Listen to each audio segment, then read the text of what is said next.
गंगा यमुना नदी पर river front के साथ साथ प्रयागराज वीडियो के लिए प्रयागराज में हो एम्स की स्थापना। हरे कृष्ण शुक्ला आचार्य हरे कृष्ण शुक्ला ने आज इलेक्ट्रॉनिक मीडिया क्लब के नारद सभागार में पत्रकारों से बात करते हुए अद्वितीय प्रयागराज की विशाल परंपरा के तहत विकास किए जाने की मांग प्रदेश और केंद्र सरकार से की।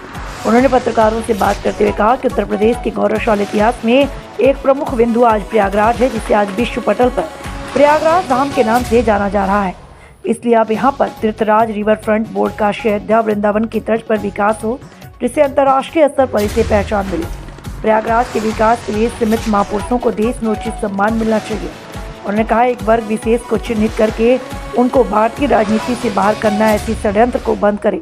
साथ ही समाज के कमजोर तबकों के बच्चों को उचित आधुनिक शिक्षा, डिजिटल व्यवस्था देने का प्रयास करें, तभी ग्रामीण अंचलों में SC/ST के आरक्षण का न्यायपूर्ण तरीके से लाभ हो पाएगा। आज प्रयागराज का नाम बेहद श्रद्धापूर्वक पूरे देश में लिया जाता है और अब विश्व पटल पर प्रयागराज को प्रयागराज धाम के नाम से लोग जानते हैं। लाखों करोड़ों की भीड़ प्रयागराज आ रही है। अंतर्राष्ट्रीय स्तर पर प्रयागराज की चर्चा हो रही है। इसलिए अब प्रयागराज में आधुनिक सुरक्षा व स्वास्थ्य इलाज के लिए एम्स हॉस्पिटल बहुत जरूरी है। पवन कुमार पाल, मंडल ब्यूरो, प्रयागराज, प्रभा सुपरफास्ट।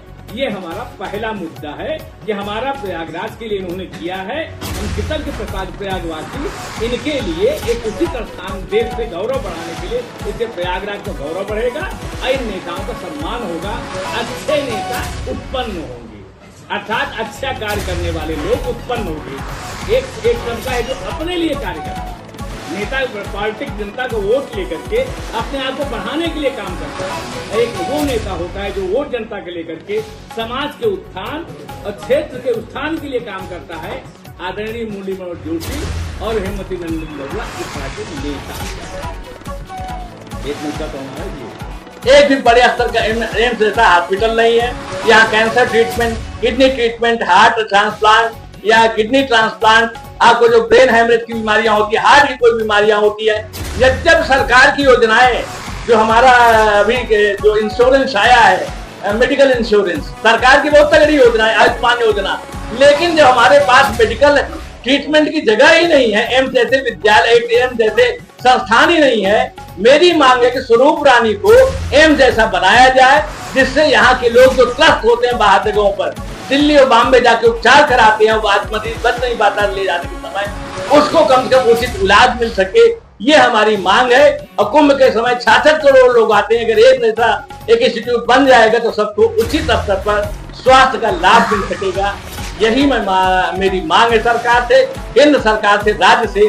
प्रयागराज के लोगों को भी इसकी आवाज उठानी चाहिए, क्योंकि बच्चा जब रोता है तभी माँ दूध देती है। हमारा ये प्रयागराज की डिमांड है। प्रयागराज एक अविकसित है, जिस तरह से भारत चौथी अर्थव्यवस्था बन चुका है हमारे मोदी जी के काल में, उसी तरह से प्रयागराज को भी उसी स्तर पर चौथे नंबर पर आना चाहिए। प्रयागराज एक डेवलपमेंट की मांग कर रहा है। ये कोई राजनीतिक प्रेस कॉन्फ्रेंस नहीं है, ये प्रयागराज की अंतरात्मा की डिमांड है। विकास चाहता है प्रयागराज को जरूरत है और प्रयागराज को ये मिलना चाहिए। सरकार से मेरी अपील है।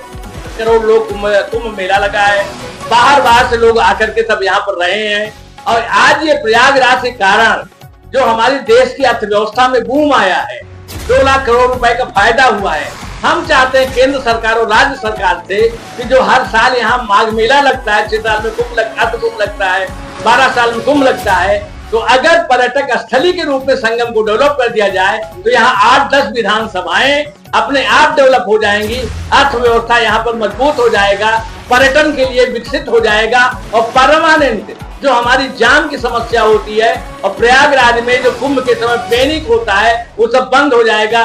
प्रयाग वासियों को लाभ मिल पाएगा अर्थव्यवस्था की दृष्टि से, अगर पर्यटन स्थली संगम को आपको साबरमती रिवर फ्रंट की तरह, जितने हमारे फ्रंट है फाफा मऊ से लेकर के सुजावन देव मंदिर तक, अगर सारी चीजों को डेवलप कर दिया जाए तो पूरे शहर का, क्योंकि हमारा वाटर लॉक शहर है, तो पूरे शहर का एकदम दिव्यतम विकास हो जाएगा, संगम केंद्र में हो जाएगा, और पूरा प्रयागराज जो विश्व में भारत का गौरव बढ़ाता है, इसको प्राप्त प्रतिष्ठा मिल सकेगी। निम्न वर्ग के लिए जैसे हमारे 80 करोड़ लोगों को खाना मिलता है, सरकार बहुत अच्छा काम करती है, सिलेंडर मिल रहा है, हाउसिंग सेक्टर में मिल रहा है, उनको मकान मिल रहे हैं। इसी तरह से एक राइट टू एजुकेशन के तहत कमजोर वर्गों को भी, जो SC ST है, जो कमजोर वर्ग हैं, इनके बच्चों को एक सरकारी शिक्षा टाइप दी जाए। सैनिक स्कूल, नवोदय विद्यालय, किसी भी तरह के हर क्षेत्र में इनको बच्चों को जब तक पढ़ाया नहीं गया जाता तो आरक्षण का कोई औचित्य ही नहीं है।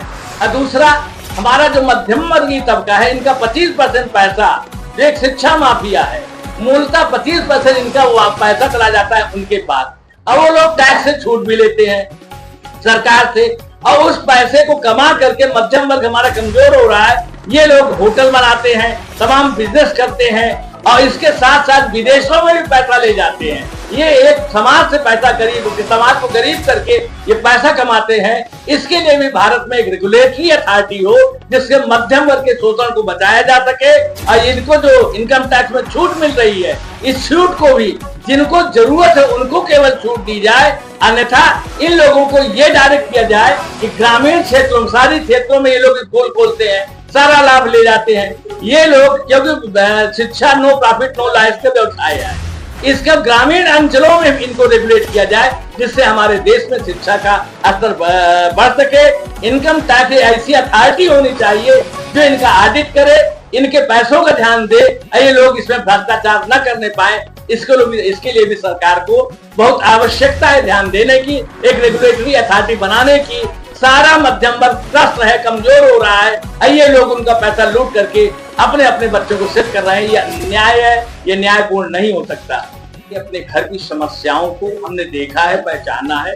मैं अपनी पारिवारिक समस्याओं पर बात कर रहा हूँ, और सरकार, केंद्र सरकार और राज्य सरकार को हम अपना ज्ञापन देंगे उनके बारे में, हमारे क्षेत्र के, हम अपनी समस्याओं के बारे में अपने बड़े लोगों को बताने का मैं प्रयास कर रहा हूँ। पहली बात तो प्रयागराज में पहली चीज जो हमारा मुद्दा रहा है कि जिन्होंने प्रयागराज में 6 प्रधानमंत्री दिए, बहुत बड़े बड़े नेता, एक इंटेलेक्चुअल भूमि रही है प्रयागराज संगम की। ऐतिहासिक काल से स्वतंत्रता संग्राम के समय और स्वतंत्रता संग्राम के बाद भी भारत ने, प्रयागराज ने 6 प्रधानमंत्रियों को दिया है। यही हमारी मुरली मनोहर जोशी जी थे, हेमवती नंदन बहुगुणा जी थे, जिन्होंने प्रयागराज को अपना घर मान करके उस तरह से विकास किया है। हमारे बहुगुणा जी ने आपको यमुना पार क्षेत्र में नहरों का जाल बिछाया, नैनी क्षेत्र में उन्होंने ये औद्योगिक नगर बसाए, और हमारे जोशी जी ने यहाँ पर यमुना का पुल दिया, IIT दिया, सेंट्रल यूनिवर्सिटी बनाया। अर्थात इन्होंने अपना समझ करके, अपना विकास न करके क्षेत्र का विकास किया, जनता का विकास हुआ। और आज जो दिख रहा है इन्हीं दोनों महापुरुषों की देन है।